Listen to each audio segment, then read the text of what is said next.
The Xerion armada drifted through the void like a swarm of luminous jellyfish, their bio-mechanical hulls pulsing with emerald energy. High Commander Xerwind watched from the command pod of his flagship, the verdant maw, as the fleet's tendril, like sensor arrays, extended outward, tasting the emptiness of space. The yellow-green glow of their photosynthetic power cells cast eerie reflections across the organic metal of the bridge, illuminating the faces of his officers, each one a study in quiet confidence. They had come expecting a battle. Instead, they found a graveyard. Before them stretched Debris Field Sigma-9, a graveyard of shattered warships, their twisted remains floating in the silent dark. The wreckage was old, centuries, perhaps, but the scars of violence were still fresh in the jagged edges of ruptured hulls and the scorch marks of long, cold plasma burns. Xerwind's mandibles twitched in distaste. This was not the glorious conquest he had envisioned. This was messy. High Commander, murmured Xerwind, the fleet's chief scientist, his voice a whisper of rustling leaves. The energy signatures, they are not Xerion. Nor are they from any known species in the Accord. Xerwind flexed his clawed fingers against the living metal of his command throne. Then whose are they? Xerwind hesitated, his bioluminescent veins flickering with unease. Human. A ripple of amusement passed through the bridge. Humans, the upstarts, the reckless, short-lived mammals who had barely clawed their way into the stars before the Xerion had deemed them unworthy of true attention. Their ships were crude, their weapons primitive. They fought like cornered beasts. Yes, but beasts could be put down. Xerwind's gaze lingered on the wreckage. There was something wrong about it. The way the debris was scattered, the patterns of destruction. This had not been a battle. This had been a massacre. Then the sensors pulsed. A single vessel emerged from the shadow of a broken dreadnought, its silhouette stark against the void. It was small by Xerion standards, a mere frigate, its hull scarred and pitted from countless engagements. Its design was angular, brutal, lacking the flowing elegance of Xerion biotech. And yet, it moved with purpose. High Commander, hissed one of the tactical officers, his frills flaring in alarm. That ship, its energy readings. Xerwind already saw it. The human vessel was alive with power, its reactors burning hotter than any ship that size had a right to. Weapons systems hummed online, their signatures spiking in a way that made the Xerion's organic sensors recoil. And then the transmission came, not a plea. Not a surrender, a challenge. The voice that crackled across the comm was female, calm, and utterly unafraid. Xerion fleet. This is Colonel Lisa Felger of the Terran warship, Iron Resolve. You are trespassing in human space. Turn back now. Silence, then laughter, low, derisive. Xerwind leaned forward, his amusement fading as the human ship did not waver, did not flee, and in that moment, he felt the first cold whisper of doubt, because no sane species would face an entire armada alone. Unless they knew something he didn't. Section 2. The scars tell stories. The Xerion armada hung in the void like a swarm of luminous predators, their bio-mechanical hulls pulsing with emerald energy. High Commander Xerwind studied the lone human vessel through the organic view screen of his flagship, Verdant Wrath. The ship was a jagged silhouette against the stars, its armored plates pitted with battle scars that told stories Xerwind could not yet read. Xerwind, the chief sinologist, slithered closer, his tendrils twitching as he analyzed the data streams. Their vessel is outdated by our standards, he murmured, the bioluminescent patterns on his skin flickering with amusement. Primitive alloy composition. No photosynthetic energy matrix, their weapons. Her active, Xerwind interrupted. Because that was the unsettling truth, the human ship, Iron Resolve, was not just standing its ground. It was charging its systems. The energy spikes were erratic, wild, nothing like the smooth harmonic pulses of Xerion technology. But they were there, and they were climbing. Xerwind's frills stiffened. A single ship. Against hundreds, it made no sense.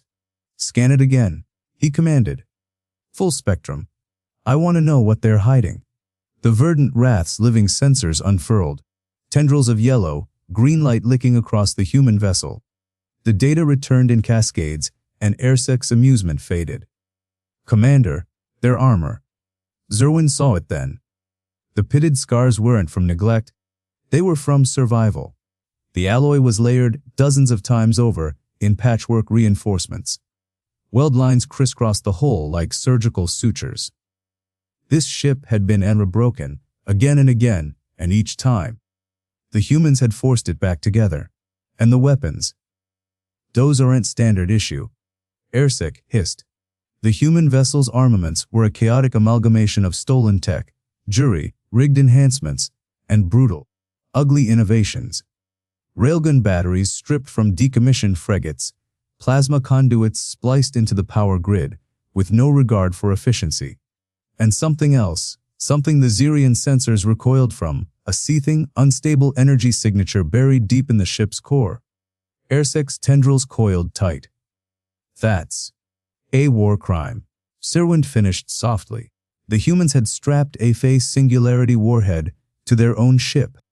A weapon of last resort, a weapon that, when detonated, would collapse space itself in a localized radius. It would kill the Iron Resolve instantly, and anything within 50 kilometers of it. Xerwind's frills flattened against his skull. This wasn't a warship. It was trap, and the humans had just invited them closer. A low chime echoed through the command chamber. The human colonel's voice returned, calm as deep space. Final warning, Xerion fleet, turn back. Sergeant David Mitchell's voice crackled over a secondary channel, raw and grinning. Or don't. We've got a front, row seat to hell reserved either way. Xerwind stared at the scarred vessel, and for the first time in his long, victorious career, he hesitated. CCTIN 30. The black box transcript. The silence on the Xerion command deck was absolute. Xerwind's frills remained pressed flat against his skull, his bio, electric pulse thrumming erratically beneath his armored carapace. The Iron Resolve's organic sensor arrays pulsed with agitated yellow-green light, casting jagged shadows across the chamber as they struggled to reconcile the data before them. A singularity warhead buried inside a dying ship. Xerwind's tendrils twitched, his bioluminescent patterns flickering in distress. The scientist had seen the projections, had run them 3 times, as if sheer repetition could undo the truth. The human vessel's energy signature was unmistakable, a dark, spiraling knot of gravitational distortion nestled deep within its ruptured core. A weapon not meant for battle. A weapon meant for annihilation. Xerwind's claws flexed against the command console, the living metal yielding slightly under his grip. His mind raced through tactical archives, centuries of Xerion military doctrine, and found nothing that accounted for this. No species in the known galaxy had ever been so reckless, so willing. The human colonel's voice had been calm. The sergeants had been as eager. And the ship was a ruin. Its hull was a patchwork of scars, its armor plating warped from repeated impacts, its engines sputtering erratic plasma trails, like a dying beast's last breaths. It should have been dead in the void. It should have been helpless. Yet it held position between the Xerion armada and the human colony below. Unflinching, Xerwind's voice was a whisper, barely audible over the hum of the Iron Resolve's photosynthetic reactors. They knew we would scan them. Xerwind didn't respond. He didn't need to. The humans had wanted them to see it. That was the horror of it. This wasn't a desperate last stand. It wasn't blind defiance. It was calculated. The humans had let their ship be battered, let their systems fail, let their own lives hang by a thread, all to lure the Xerion closer, to make them believe they had won. Now the Iron Resolve hovered well within the detonation radius. A low chime echoed through the chamber. The human colonel's transmission flickered back to life, her face gaunt but composed on the holographic display. You have 30 seconds to withdraw. No ultimatum. No negotiation, just a countdown. Xerxes' tendrils coiled tighter. They can't possibly. Xerwind cut him off with a sharp gesture. He had studied human warfare, had dissected their history. He knew what they were capable of. They would do it. They would gladly do it. The sergeant's voice crackled again, this time through the Xerion Resolve's internal comms, somehow breaching their systems, his signal latching onto their own neural networks like a virus. Tick, tock, Xenos. A flicker of movement on the scanners. The human ship's remaining thrusters flared, not to flee, but to close the distance. Xerwind's frills flared in alarm. They weren't just willing to die. They were charging. The command deck erupted into chaos. Officers scrambled, their bioluminescence flashing frantic amber as emergency protocols activated. Shields flared to life, the Xerion Resolve's organic plating shifting to reinforce vulnerable sectors. But it wouldn't matter, not against a singularity. Xerwind's claws dug deeper into the console. He had faced fleets, had crushed rebellions, had never once hesitated. Now he understood. The humans didn't fight for conquest, didn't fight for territory. They fought for time, for the colony below. For the ones they'd sworn to protect. And they would burn the stars themselves to keep that oath. The countdown hit 10 seconds. Xerwind made his decision. Full retreat. The order tore through the fleet like a shockwave. Engines flared across the armada, vessels lurching away in desperate arcs, their smooth biomechanical forms twisting violently to escape the kill zone. The human ship didn't pursue. It didn't need to. It had already won. As the Xerion Resolve's sensors pulled back, the last image they captured was the scarred vessel hanging motionless in the void, its hull broken, its systems failing, its crew surely moments from death. It stood. Xerwind exhaled, his frills trembling. The galaxy had underestimated humanity for too long.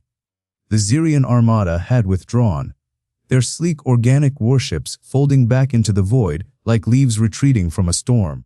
The Xerion Resolve lingered at the edge of the system, its bioluminescent energy webs pulsing erratically, a sign of distress, of confusion. Inside the command nexus, Xerwind stood motionless, his emerald scales dulled by the dim glow of the tactical displays. The screens flickered with the last transmitted image of the human vessel, Few Defiant, class, designation, UNS Last Stand. It was a wreck. Hull breaches spiderwebbed across its surface, atmosphere venting in frozen plumes, entire sections blackened by plasma burns. By all logic, it should have been dead. Yet its reactor still burned, its weapons remained armed. And its life signs, Xerwind's frills twitched as he studied the readouts again. The ship's interior was a graveyard of structural collapses and radiation leaks. No creature should have survived, and yet, there were still humans aboard. Not many. A handful, perhaps, but they were there. Moving, working, fighting. Arsec, the fleet's chief scientist, approached, his bioluminescent veins flickering with unease. "Commander," he murmured, his voice a low hum of organic resonance. "The readings are impossible." Xerwind didn't answer. His gaze remained locked on the screen. The humans should have evacuated, should have surrendered. Should have died. But they hadn't. And that defiance, that refusal to yield, even in the face of annihilation, was something the Xerion had never accounted for. Xerxes' tendrils coiled in agitation as he pulled up a secondary scan. Their life support systems are failing. Oxygen levels critical, radiation shielding at 12%. And yet, he hesitated. Their energy signatures suggest they are rerouting power. To what? Xerwind finally asked, his voice hollow. Xerxes' frills flattened. Weapons. A cold ripple passed through the command nexus.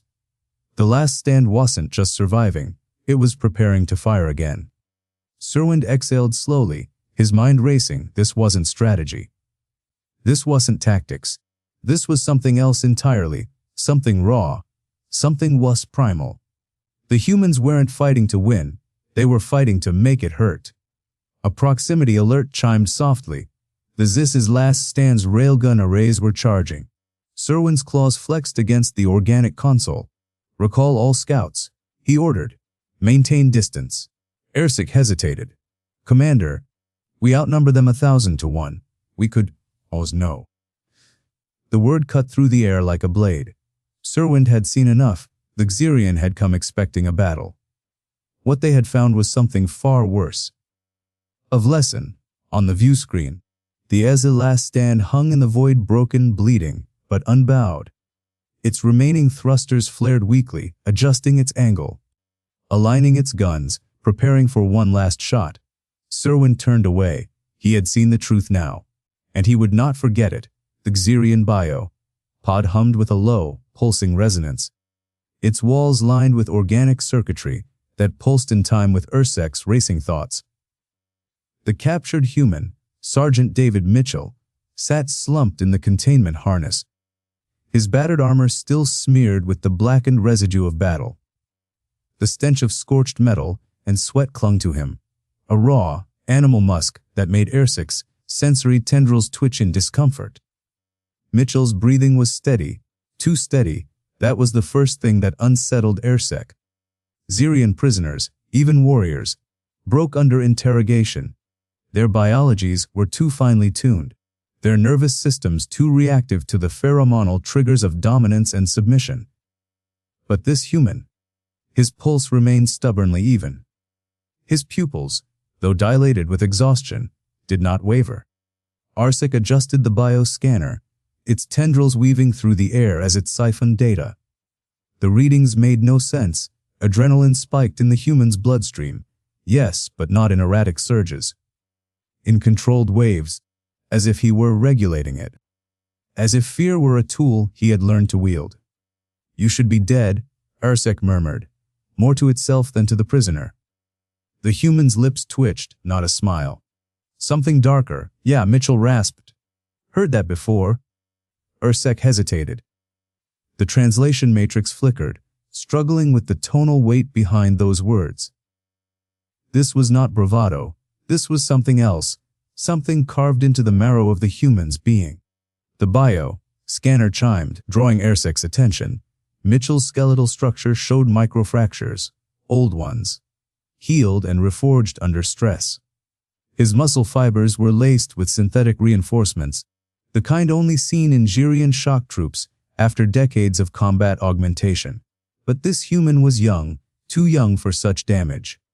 Ersec's tendrils stiffened. Unless he had endured training that would have shattered a Xerion warrior's mind.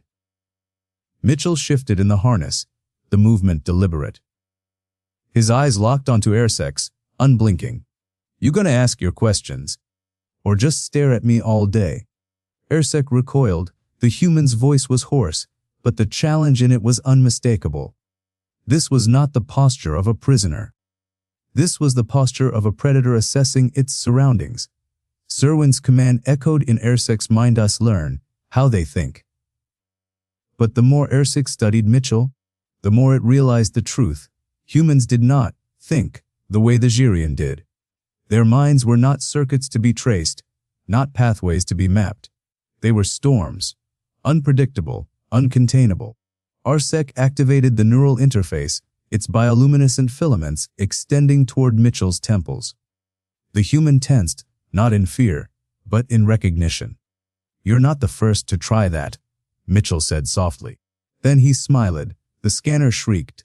Ersec jerked back as the readings spiraled into chaos.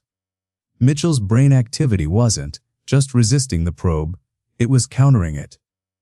Neural feedback loops flared like wildfire, his synapses firing in patterns that made the bio scanner's organic components writhe in distress. Ersec tore the interface away, its tendrils smoking. Mitchell's smile didn't waver. "Yeah," he said. "We figured out how to burn your toys a long time ago." The revelation struck Ersec like a plasma round. This wasn't just resilience, this was adaptation. Humans didn't just endure pain, they weaponized it. And now, as Mitchell leaned forward, his voice dropping to a whisper, Ersec understood why Xerwind had ordered the retreat. "You want to know how we beat you?" Mitchell murmured, "It's simple. He exhaled, slow and deliberate, "We practice losing." The words hung in the air, heavy with implication. Xersek's bioluminescence dimmed. For the first time in its existence, it felt fear. Not of the human before it, but of the species that had bred him. CCT-06C. The Forgotten Battle of Terelis. The Xerion armada emerged from the quantum slipstream in perfect formation. Their fleet a constellation of emerald, and amber against the void. High Commander Xerwind observed the tactical display with satisfaction. 300 vessels, their hulls pulsing with photosynthetic energy, their weaponized growth, vines coiled and ready. And then there was the human ship, a single vessel, drifting near the crippled Terelis station. Xerwind's mandibles twitched in amusement. A mistake, surely. Some last, desperate stand by a species too stubborn to surrender. "Scan it," he ordered. Xersek, his chief scientist, extended the bio-scanner's tendrils. The readings flickered, then stabilized. "Primitive," Xersek reported. "No energy shielding. Hull composition suggests pre-fusion metallurgy. Weapon signatures match outdated projectile artillery." Xerwind exhaled, his bioluminescence pulsing in dismissal. "Then erase it." The first volley of plasma lances streaked across the black, their yellow, green brilliance illuminating the human ship's scarred hull. It didn't burn, it didn't even dent. Xerwind's amusement died mid-pulse. Again, he snapped. The second volley struck, then the third. The human vessel absorbed each impact, its dark, pitted armor drinking the energy like a void. Then its engines flared, not to flee. To charge, Xersek's scanner shrieked. "Commander, the readings were false! That's not a warship, it's a decoy!" The human vessel rammed the lead Xerion cruiser at 3C. The impact wasn't an explosion, it was an erasure. The cruiser's organic hull vaporized, its photosynthetic cells bursting like overripe fruit.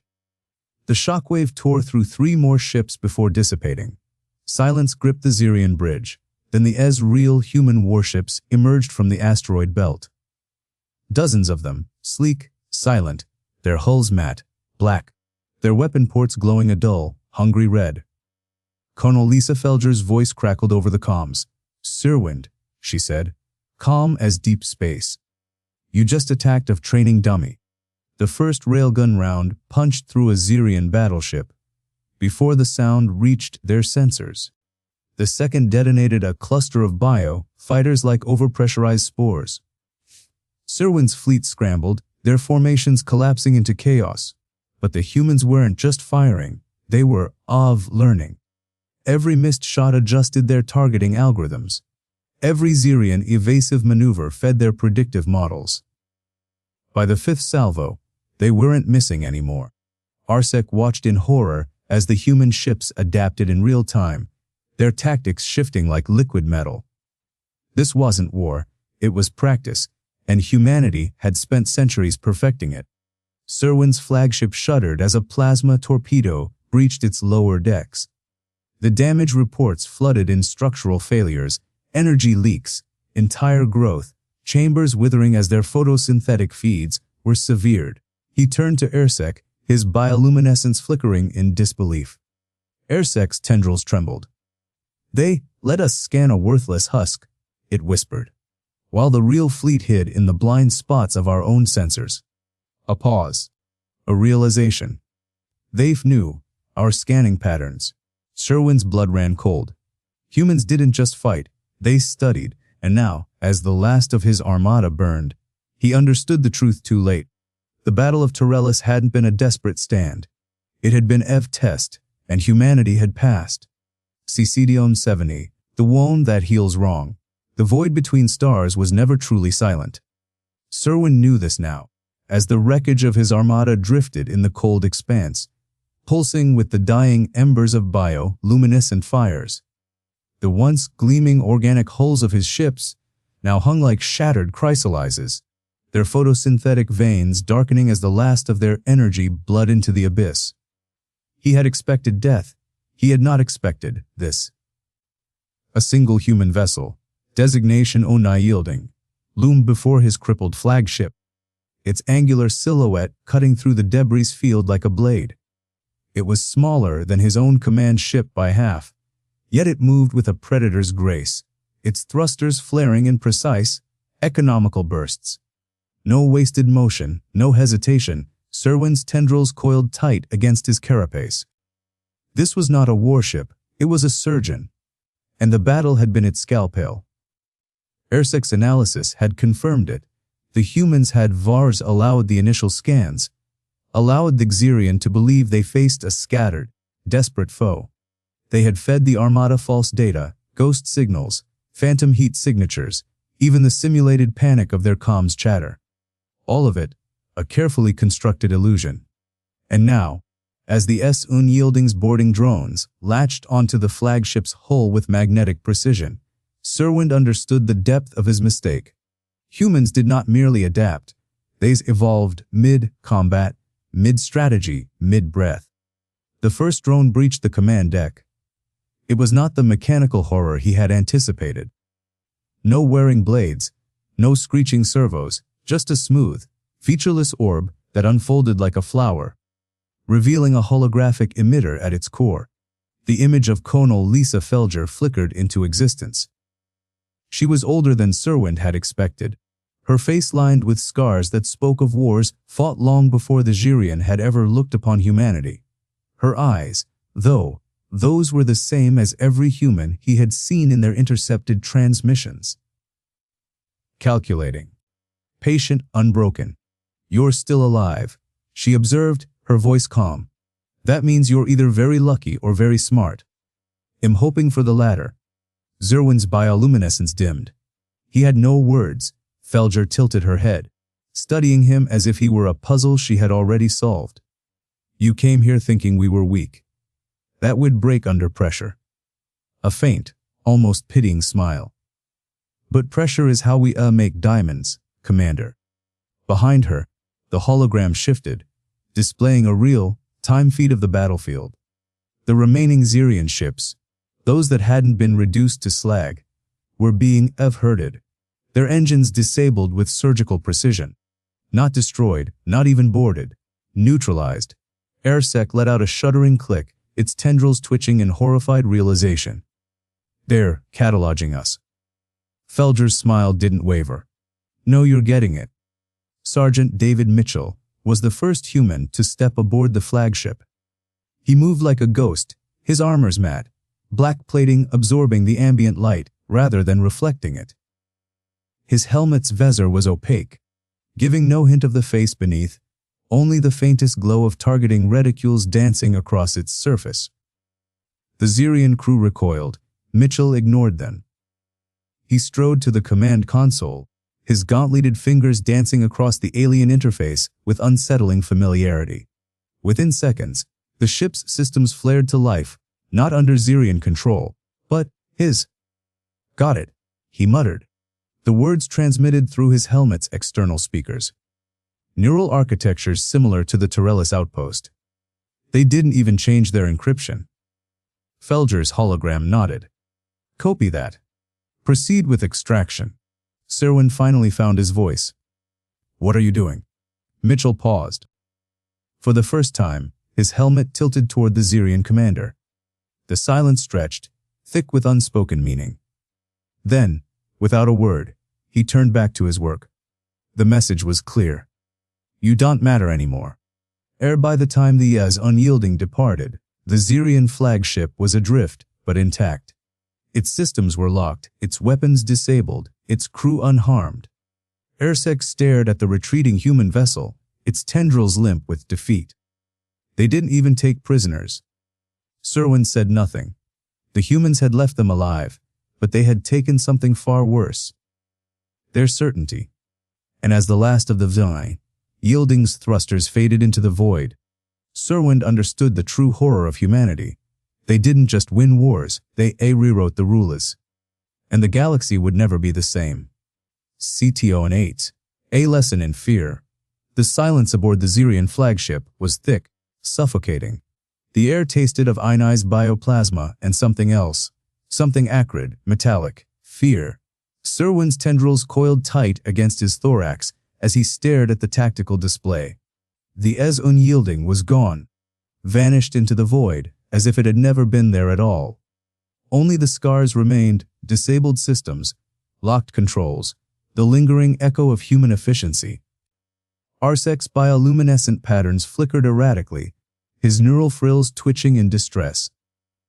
"They didn't even try to negotiate," he murmured, his voice barely more than a vibration in the dense air. Xerwind didn't answer.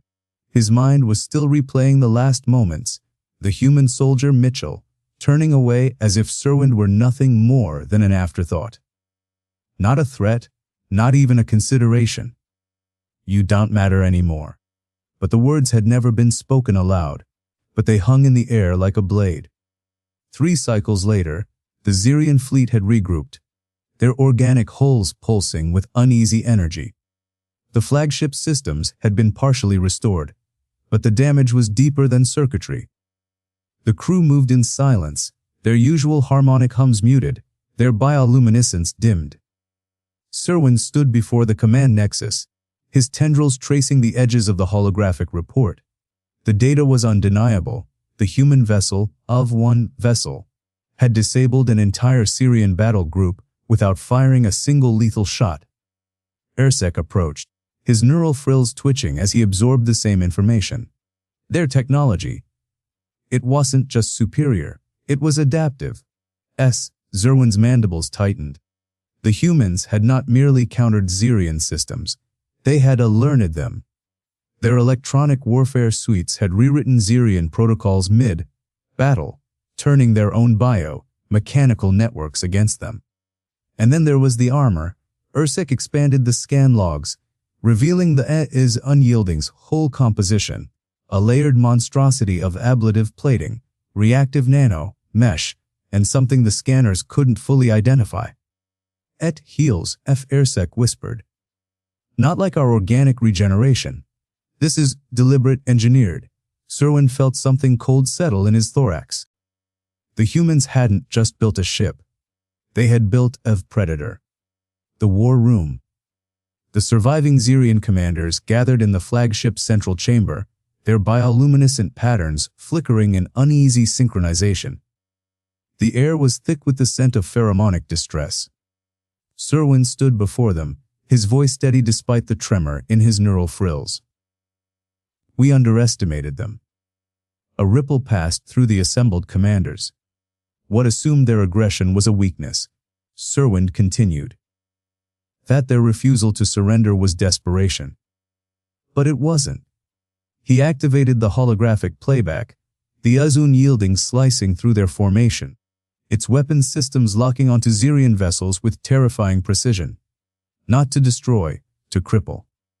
They were never fighting for survival, Xerwind said softly. They were teaching. The chamber fell silent. Arsek stepped forward, his frills flaring. Then what do we do? Xerwind looked at the hologram, at the frozen image of the human warship, its hull scorched but unbroken, its weapons humming with restrained power. We'll learn. Ephemeris log. Xerion High Command. Addendum immediate reassessment of human threat classification. All our prior assumptions regarding human military doctrine are incorrect. Their vessels are not merely warships, they are psychological weapons. Their refusal to kill is not mercy. It is a message. If they do not seek to destroy us, they seek to make us fear them. And they have succeeded. Thus the Xerion armada hung in the void, a vast constellation of emerald and amber, their organic hulls pulsing with photosynthetic energy. High Commander Xerwind stood motionless on the bridge of this Everbloom, his frills twitching with unease. Before them, drifting alone in the black, was the human vessel, unyielding.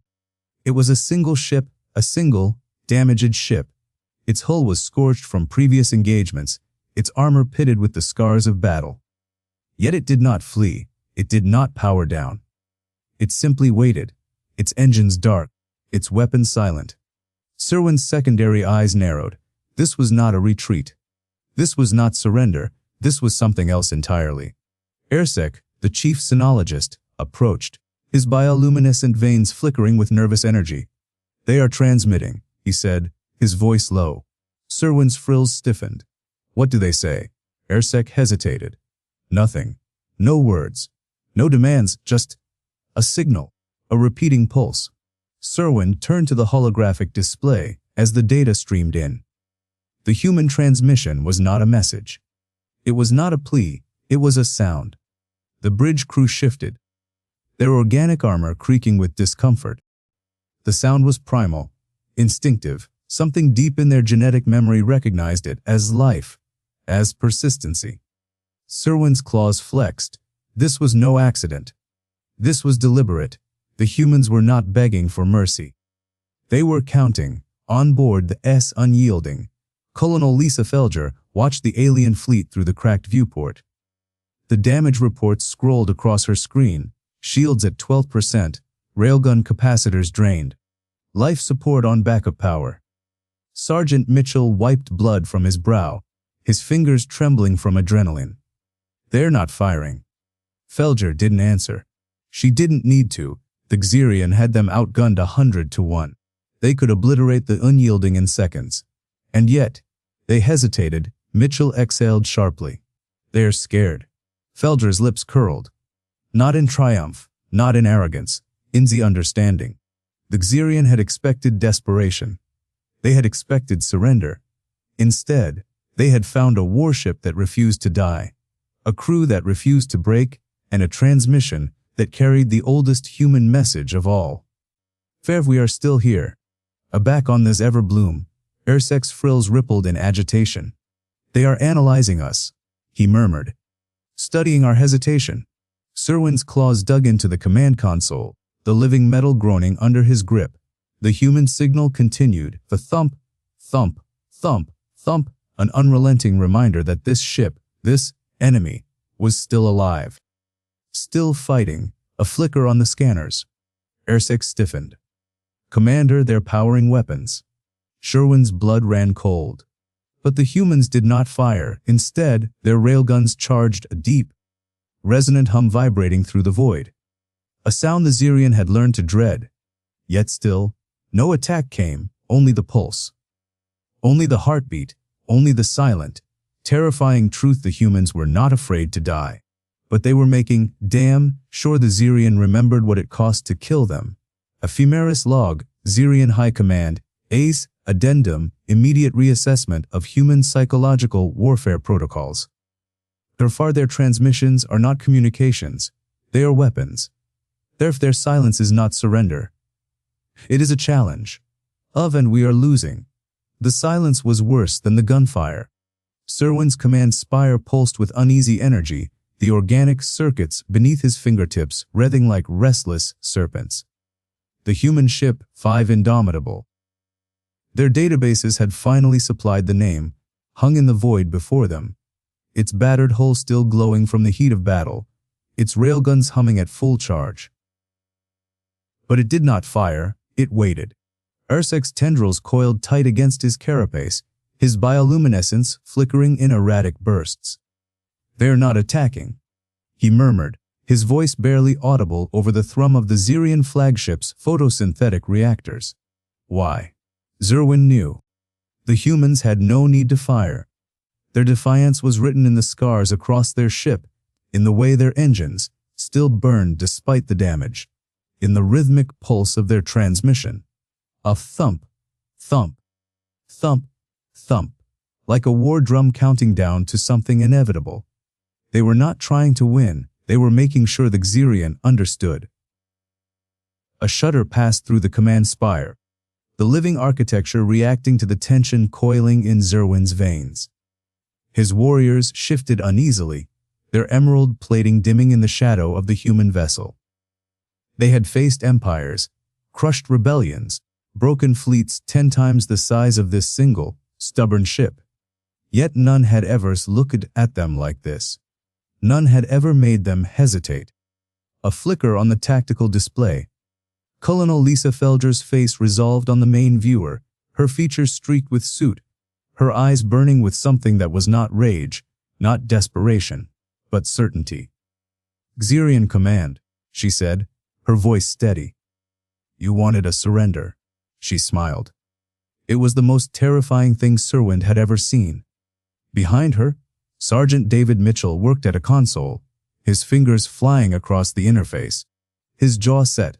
The human ship's reactor flared, not a weapon charging, not an engine igniting, but something deeper, something the Worsey. Air-6 scanners screamed. "Commander." The Indomitable's hull flexed, its armor plates shifting like the scales of some ancient predator. The railguns hummed louder, the sound vibrating through the Xerion ships like the growl of a beast baring its teeth. The transmission changed, no more heartbeat, no more silence, only a single word, echoing across every Xerion frequency, in every dialect, in every tongue. "Remember." Xerwind's blood turned to ice. The Indomitable's reactor went critical. The last thing he saw was the light, not the clean, photosynthetic glow of Xerion energy, but the raw, unfiltered fury of a star being born. Ephemeris log Xerion High Command Addendum, immediate cessation of hostilities against human forces. Of their names are not designations. Of they are warnings. Of their ships are not vessels. Or 5 they are monuments. And we will not forget. The silence in the Xerion High Command chamber was thick, suffocating, like the air before a storm. The walls pulsed with the dim, yellow, green glow of their luminescent architecture. The organic veins of the chamber walls throbbing in time, with the collective dread of those assembled. Xerwind stood before the High Council, his carapace still bearing the faint scorch marks from the Indomitable's final act. His mandibles twitched, an involuntary tremor betraying the weight of what he had witnessed. The data crystals before him hummed softly, their surfaces etched with the last transmissions, the final scans, the WASP truth. Arsec had compiled it all, every reading, every anomaly, every impossible feat of human defiance. The report was not merely a debriefing. It was a reckoning. The High Archon's voice resonated through the chamber, a deep, reverberating hum. "Explain." Xerwind activated the holoprojector. The air shimmered, reconstructing the battle in perfect, agonizing detail. The Indomitable floated in the void, its blackened hull scarred but unbroken, its railguns humming with lethal intent. The playback showed the moment their fleet had moved to encircle it, confident in their superior numbers, their superior technology. The human ship moved, not with the graceful arcs of Xerion bio-drives, but with brutal, mechanical precision. It pivoted on its axis, its thrusters flaring like the breath of a dragon, and Tars charged. A murmur rippled through the council. The Indomitable had not evaded. It had not retreated. It had attacked. Plunging straight into the heart of their formation, its railguns firing at point-blank range. The playback showed the first Xerion cruiser detonating, its organic armor splintering like brittle wood under the force of tungsten slugs moving at relativistic speeds. Then the second, then the third. The humans had not fought to survive. They had fought to erase. The playback continued, showing the moment the Indomitable's reactor destabilized. Ursec's voice, recorded in real time, crackled through the chamber. "Avas, Commander, their energy signature. It's not a breach. It's a weapon!" Xerts, and then the light. The blinding, annihilating light of a star's birth, consuming everything in its path. The playback ended. The chamber returned to its dim glow. No one spoke. Xerwind finally broke the silence. "We were wrong." His voice was hollow. "We thought them weak because they were few. We thought them primitive because they did not fight as we did. But they were never weak. They were never primitive." He lifted a data crystal, its surface pulsing faintly. "This is Colonel Lisa Felger's final transmission. Not a plea, not a surrender, a warning." He activated it. The human's voice filled the chamber, calm, unwavering. "You think this is about victory? It's not. It's about legacy. You will remember us, not as victims, not as prey, but as the fire that burned your fleet to ash." Sear a pause. Then, softer, almost air-smiling Arv, "Tell them, Xerwind. Tell them what one human ship did to your armada. And ask yourself, what happens when there are more?" The transmission ended. The High Archon's luminescence flickered, a rare display of unease. This changes everything. Xerwind bowed his head. Yes. Because the humans had not just fought, they had taught, and the Xerion Empire would not forget. Ephemeris log, final entry, addendum cease all hostilities. Open diplomatic channels. A fear of the humans do not yield. Lus they do not break. S and, if pushed, they do not stop. S not until their enemies are dust. F and their names are carved into history. Ave let this report stand as testament. A let it be known, humanity does not fall. It rises. From the ashes. Of every single time. Ephemeris log, supplemental entry the High Archon's command spire was silent. Not the quiet of contemplation, but the stillness of a predator reassessing its prey. The air thrummed with the residual energy of the battle, the scent of scorched bio, metal lingering like a ghost. Xerwind stood before the observation pane, his tendrils coiled tight, watching the distant wreckage of the Xerion armada drift in the void, twisted husks, their once gleaming organic hulls blackened and split open like overripe fruit. The humans had not just won, they had rewritten the rules. A soft chime echoed through the chamber as the data stream updated. The Archon's voice, when it came, was stripped of its usual resonance, reduced to something raw, almost human. The other empires are already speaking of this. Xerwind did not need to ask which ones. The Kelder hierarchy, the Vathari dominion, even the reclusive Drath, all had watched. All had seen the impossible, a single human ship, a burned fleet, a lesson written in fire. They will come for us now, the Archon murmured. Not with fleets, with questions. Xerwind exhaled, his bioluminescence dimming. The humans had done more than survive. They had exposed the Xerion Empire, not as conquerors, but as fools. The galaxy had witnessed their arrogance, their blindness, and worse, their fear, because the humans had not merely fought. They had proven that they could not be culled, that they could not be broken, that they would never kneel. And now, the entire galaxy knew it. The Archon's voice was barely a whisper. What do we tell them? Xerwind turned, his gaze steady. The truth. A pause. Then, softer off, that we were wrong. The silence stretched. Somewhere, in the depths of the spire, a single bio light flickered, then burned brighter than before,